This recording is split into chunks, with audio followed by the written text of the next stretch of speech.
नमस्कार दोस्तों, welcome to all of you on Nayan IAS online portal. Nayan IAS के इस ऑनलाइन पोर्टल पे आप सभी का स्वागत है।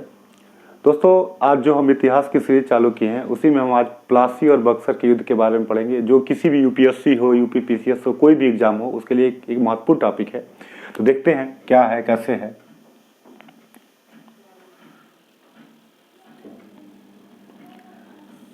अगर हम बात करें प्लासी के युद्ध का, प्लासी के युद्ध का बैकग्राउंड क्या है,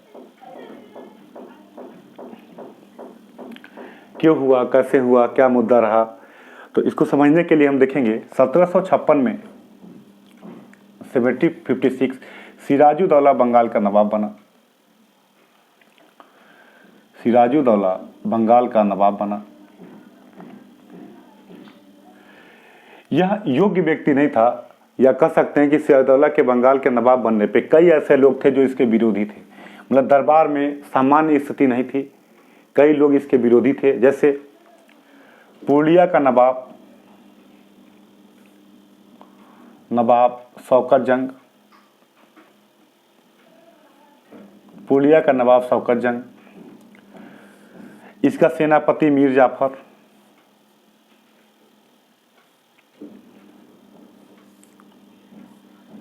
तीसरा इसकी मौसी घसीटी बेगम। ये सभी लोग इसके विरोधी थे और इनका ये मानना था कि इसके साथ नहीं थे। इस वातावरण में, इस माहौल में सिराजुद्दौला बंगाल का नवाब बना। जब सिराजुद्दौला बंगाल का नवाब बना तो याद रखिएगा कि अब आता है मुद्दा कि हमने परिस्थिति बता दी कि किस परिस्थिति में बंगाल का नवाब बना। अब दूसरा मुद्दा यह आता है कि ईस्ट इंडिया कंपनी से इसका संबंध खराब क्यों हुआ। ईस्ट इंडिया कंपनी से संबंध क्यों खराब हुआ। पहला अगर बात करें हम, तो ईस्ट इंडिया कंपनी नवाब के विरोधियों को प्रश्रय दे रही थी, नवाब के विरोधियों को आश्रय दे रही थी या सपोर्ट कर रही थी। नवाब के जो भी नवाब के विरोधी थे उनको सपोर्ट कर रही थी। दूसरा मुद्दा यह था कि एक परंपरा थी कि अगर मान लीजिए कि कोई नया नवाब बनता था तो कंपनियां उपहार देती थी, सम्मान देती थी। तो कंपनी ने, ईस्ट इंडिया कंपनी ने किसी भी प्रकार के उपहार और सम्मान को नहीं दिया, किसी भी प्रकार का कोई भी उपहार और सम्मान प्रदान नहीं किया। ईस्ट इंडिया कंपनी ने नवाब को कोई उपहार या सम्मान नहीं दिया। इससे भी एक समस्या बनी हुई थी। तीसरा क्या था, बिना नवाब की अनुमति के फोर्ट विलियम की किलेबंदी कर रही थी कंपनी, फोर्ट विलियम की किलेबंदी कर रही थी, किलेबंदी कर रही थी। ये सब पॉइंट याद रखिएगा, प्री में पूछा जाता है, देगा ABCD पूछेगा। तो बिना नवाब की अनुमति के फोर्ट विलियम की किलेबंदी कर रही थी, ये भी एक समस्या था। और इसके बाद जो अगला मुद्दा था, जो संघर्ष का एक बहुत बड़ा कारण बना, वो था कासिम बाजार फैक्ट्री जो इनकी थी, कासिम बाजार में जो इनकी फैक्ट्री थी उसकी अनुमति चाहते थे, मतलब निरीक्षण की अनुमति न देना नवाब को, ये भी एक मुद्दा था। और फाइनली अगला दस्तक का दुरुपयोग, दस्तक का दुरुपयोग। ये सभी मुद्दे थे जो प्लासी के युद्ध के बैकग्राउंड को बनाते। दस्तक क्या था, एक कर मुक्त व्यापार पत्र था जो मुगल बादशाह फारुखसियर ने ईस्ट इंडिया कंपनी को व्यापार करने के लिए दिया था, इसका भी दुरुपयोग हो रहा था। ये सभी मुद्दे थे जिससे ईस्ट इंडिया कंपनी का सिराजुद्दौला से संबंध खराब हुआ। पहला पॉइंट अगर हम बात करें तो नवाब को कोई उपहार या सम्मान न देना, नवाब के विरोधियों को कंपनी के द्वारा प्रश्रय दिया जाना, फोर्ट विलियम की किलेबंदी बिना नवाब की अनुमति के करना, कासिम बाजार फैक्ट्री का निरीक्षण का अधिकार नवाब को न देना और दस्तक का दुरुपयोग। इन सभी मुद्दों के कारण ईस्ट इंडिया कंपनी जो बंगाल में थी और सिराजुद्दौला के बीच संबंध खराब हुए। अब देखिएगा, चीज़ों को एकदम स्पष्ट समझिएगा। इसके बाद अगर हम देखें, इसके बाद जो मुद्दा बना, इसी मुद्दे पे 15 जून 1756 को सिराजुद्दौला ने फोर्ट विलियम पे आक्रमण कर दिया, फोर्ट विलियम पर आक्रमण कर दिया। 15 जून 1756 को फोर्ट विलियम पे आक्रमण कर दिया। कहा जाता है 5 दिन बाद वहां का अधिकारी ड्रैक भाग गया और हालवेल के नियंत्रण में, हालवेल एक अधिकारी था, उसके नेतृत्व में अंग्रेजों ने आत्मसमर्पण कर दिया 20 जून को। 20 जून को अंग्रेजों ने आत्मसमर्पण कर दिया। जो मेन अधिकारी था इसमें इनका हालवेल, 20 जून को अंग्रेजों ने आत्मसमर्पण कर दिया। जब आत्मसमर्पण कर दिया तो कहा जाता है कि नवाब ने, जो लोग अंग्रेज थे उनको एक ऐसे रूम में रखा गया कि सुबह कहते हैं कि घुटन से काफ़ी अंग्रेज मर गए। और इस घटना को मतलब 20 की रात 20-21 जून 1756 की घटना को कहा जाता है ब्लैक होल ट्रेजेडी, काल कोठरी की घटना। काल कोठरी की घटना ब्लैक होल ट्रेजेडी कहा जाता है। और अंग्रेजों ने अपनी एग्रेसिव पॉलिसी अपनाने के लिए काफ़ी हद तक इसी का यूज किया दिखाने के लिए। तो ये रहा बैकग्राउंड। इसके आधार पे जब काल कोठरी की घटना हो गई, काफ़ी अंग्रेज मारे गए, तो उसके बाद देखिए क्या होता है। पूरे एक एक पॉइंट को स्पष्ट रूप से समझिएगा। उसके बाद जो मुद्दा आता है, ये मान लीजिए बंगाल है। अब बंगाल में ये समस्या हुई, ये खबर आती है दक्षिण में। ये खबर कहाँ पहुंचती है? दक्षिण में। और आपको पता है कि सेकेंड कर्नाटक युद्ध जो 1749 से 54 के बीच हुआ था, यहाँ ईस्ट इंडिया कंपनी की पोजीशन अच्छी थी। जैसे ही ये खबर पहुंचती है तो यहाँ से क्लाइव को भेजा जाता है। क्लाइव को बंगाल भेजा जाता है कि क्लाइव बंगाल जाए और बंगाल की समस्या का समाधान करे। जब क्लाइव आता है तो देखता है, क्लाइव सबसे पहले नवाब के विरोधी जो थे, जो अभी हमने पहले बताया था कि मीर जाफर हों, फाइनेंसर, इनके जगह सेठ थे, इनके उन विरोधियों को धीरे धीरे अपनी तरफ मिलाना चालू कर देता है। और जब विरोधियों को अपनी तरफ मिलाता है, क्लाइव उसका फायदा, मतलब दरबार के विरोध संघर्ष का फायदा उठाता है, मीर जाफर को अपनी तरफ मिला लेता है। जगत सेठ जो इनका फाइनेंसर था, ये मिल जाता है। और इस तरीके से सबको धीरे धीरे अपने अधीन मिला लेता है। मिलाने के बाद समस्या ये आती है कि अब सिराजुद्दौला को भी अपनी कमजोरी समझ में आ जाती है कि हम जो है बड़े लेवल पे काम नहीं कर सकते। और इसी में एक संधि होती है, फरवरी 1757 को अलीनगर की संधि होती है। अलीनगर की संधि होती है, ये कई बार पूछा गया क्वेश्चन। फरवरी 1757 में अलीनगर की संधि जो होती है, इसमें ईस्ट इंडिया कंपनी को पुराने अधिकार मिल जाते हैं, उनको दे दिया जाता है। लेकिन फिर भी क्लाइव इससे संतुष्ट नहीं होता, क्योंकि क्लाइव को पता है कि माहौल हमारे अनुकूल है और इसका हम फायदा उठा सकते हैं। और धीरे धीरे मीर जाफर की महत्वाकांक्षा को जगाता है। मीर जाफर और जगत सेठ, इन सभी जो अधिकारी थे, जो नवाब के विरोधी थे, उनको जगाता है। और ऐसे में धीरे धीरे नवाब पे, सिराजुद्दौला पे दबाव डालना चालू करता है। और जिसका परिणाम होता है 23 जून 1757 को प्लासी का युद्ध। 23 जून 1757 को प्लासी का युद्ध। इस युद्ध में दोस्तों कहा जाता है कि यह युद्ध नहीं, के.एम. पनिक्कर, याद रखिएगा, ये यूपी पीसीएस में क्वेश्चन पूछा है। के.एम. पनिक्कर का स्टेटमेंट है कि प्लासी का युद्ध युद्ध नहीं बल्कि एक षड्यंत्र था। तो पहले ही जिसका सेना बिक चुकी हो, सेनापति बिकने के लिए तैयार हो, तो 1 घंटा भी युद्ध नहीं चला और सिराजुद्दौला को भागना पड़ा। और इस तरीके से प्लासी के युद्ध का परिणाम ईस्ट इंडिया कंपनी के पक्ष में रहा। इसमें 2 लोगों ने पीटी के लिए, याद रखिएगा, युद्ध में महत्वपूर्ण भूमिका निभाई, लड़े ईमानदारी से। वो थे मीर मदन एंड मोहनलाल, जो वीर गति को प्राप्त हुए। मीर मदन एंड और मोहनलाल, ये दोनों लोगों ने लड़ा, लेकिन कोई इसका फायदा नहीं हुआ। और 1 घंटे तक युद्ध चला और सिराजुद्दौला को भागना पड़ा। और इस तरीके से प्लासी के युद्ध के बाद कंपनी का बंगाल में भूमिका बदल गई। और अब हम देखते हैं इसी का कि प्लासी के युद्ध का प्रभाव क्या पड़ा। तो अगर बात करें तो प्लासी के युद्ध का जो सबसे बड़ा प्रभाव पड़ा, कंपनी राज निर्माता की भूमिका निभाने लगी, किंग मेकर की भूमिका बन गई। कंपनी ने मीर जाफर को बंगाल का नवाब बना दिया।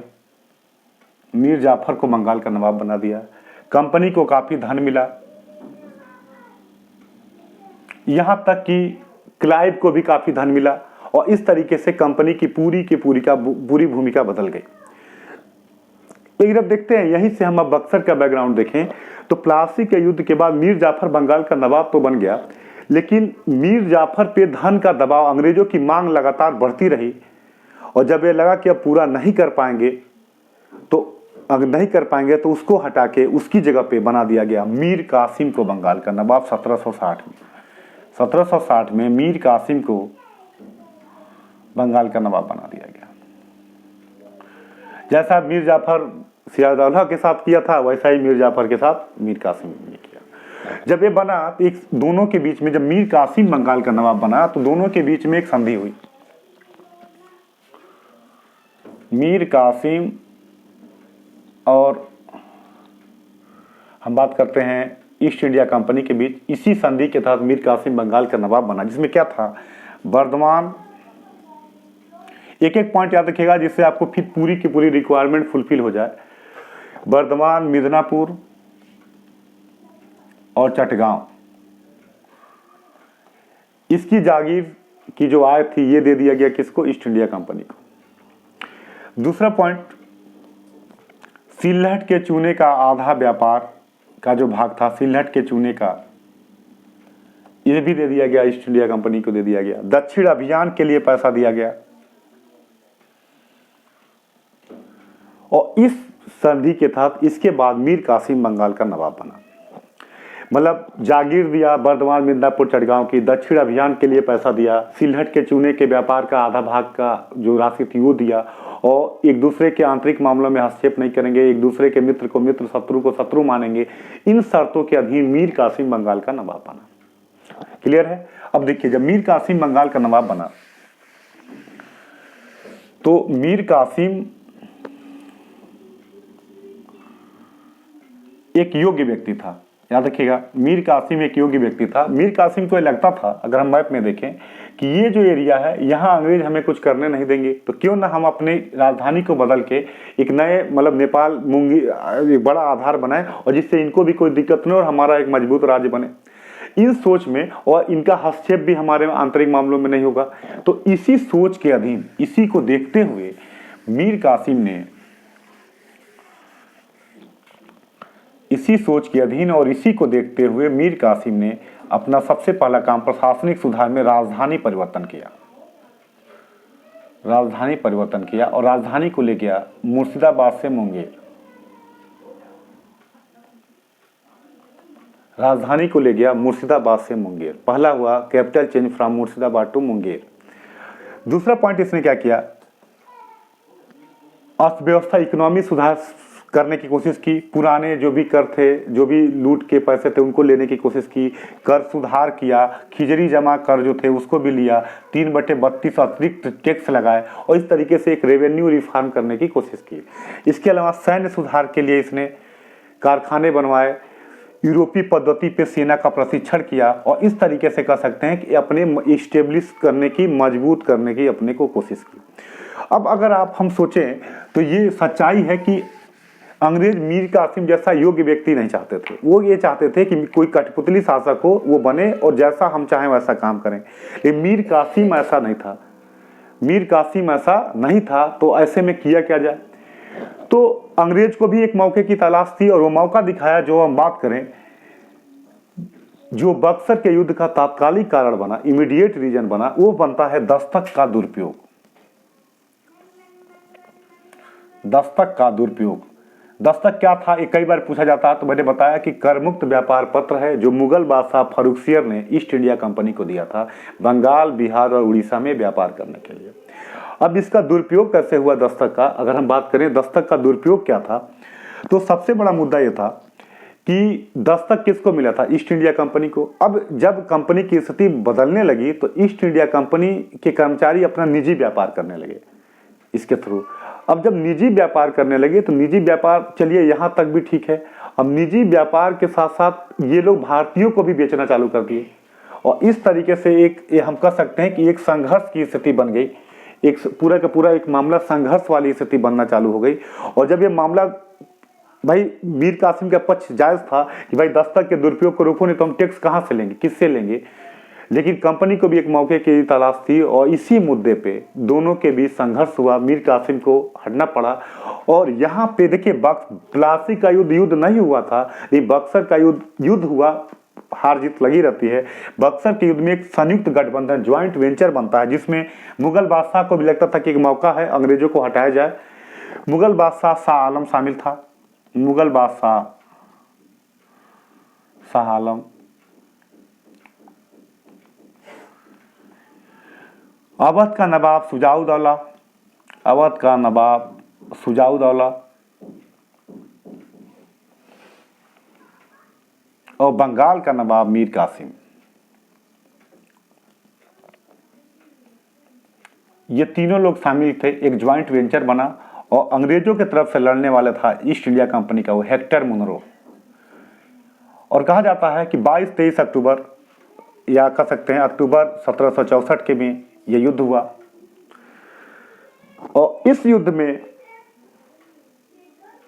ये पराजित हुआ, ये तीनों लोग हार गए दुर्भाग्य से। यहाँ कौन हारा है?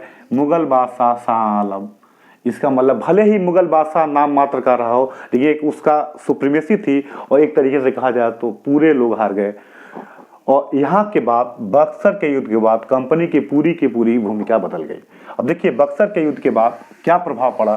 तो बक्सर के युद्ध के बाद इलाहाबाद की 1765 में इलाहाबाद की संधि हुई। 1765 में इलाहाबाद की संधि हुई। अगर हम बात करें तो 1765 में जो इलाहाबाद की संधि हुई मुगल बादशाह से, तो इसके थ्रू मुगल बादशाह ने इलाहाबाद की संधि के तहत मुगल बादशाह ने बंगाल, बिहार, उड़ीसा की जो दीवानी और फौजदारी का अधिकार था, दीवानी और फौजदारी का अधिकार, ये किसको ट्रांसफर कर दिया? दीवानी और फौजदारी का अधिकार वो दे दिया ईस्ट इंडिया कंपनी को।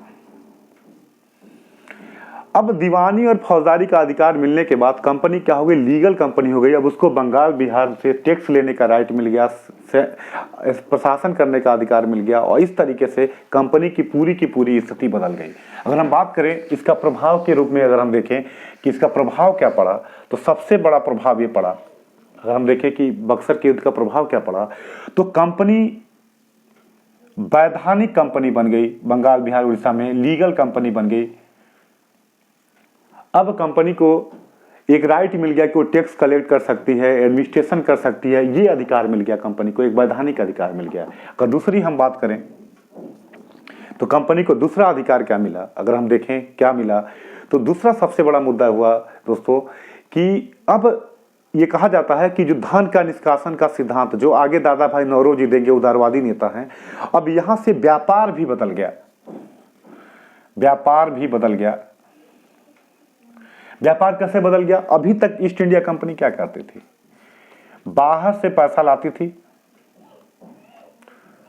सोना चांदी लाती थी पैसा के रूप में, और यहां से क्या करती थी? सूती कपड़ा खरीदती थी, और वो कपड़ा खरीद के बाहर ले जाके बेच के मुनाफा कमाती थी। अब वो जो बाहर से पैसा आना वो क्या हो गया? भारत में बंद हो गया। अब यहीं के राजस्व से यहीं से कपड़ा खरीदे जाने लगा और उसको बाहर भेजने जाने लगा। मतलब भारत का सामान बाहर जा रहा, उसके बदले हमें कुछ मिल नहीं रहा। धन के निष्कासन के सिद्धांत की शुरुआत हो जाती है यहीं से। ये दूसरा इसका प्रभाव पड़ा, याद रखिएगा, बक्सर के युद्ध का प्रभाव। और यही के बाद कंपनी आगे बंगाल में 1765 में क्लाइव चालू करता है, द्वैत शासन। द्वैत शासन की शुरुआत होती है, और कहते हैं कि जो 1765 से 1772 के बीच में जो द्वैत शासन होता है, एक तरीके से पूरा का पूरा बंगाल एक तरीके से बर्बाद हो जाता है और उजड़ जाता है, और कंपनी पूर्णतः यहाँ इस्टेब्लिश हो जाती है। और इसका प्रभाव मराठे अन्य जगह पे भी कंपनी के वर्चस्व को बढ़ाने में दिखाई देता है। ये रहा बक्सर के युद्ध का प्रभाव, प्लासी और बक्सर का युद्ध, कि कंपनी बंगाल में कैसे इस्टेब्लिश होती है, क्या क्या समस्याएं आती हैं। तो याद रखिएगा, अगर हम पूछे तो मेन मुद्दा हमारा यही रहा, और इसके आधार पे ये होता है। क्लियर? ठीक है। और ये अब अगले वीडियो में हम देखेंगे कि क्या हमारा क्या क्या मुद्दा है, इसको देखेंगे, क्या उसको करेंगे।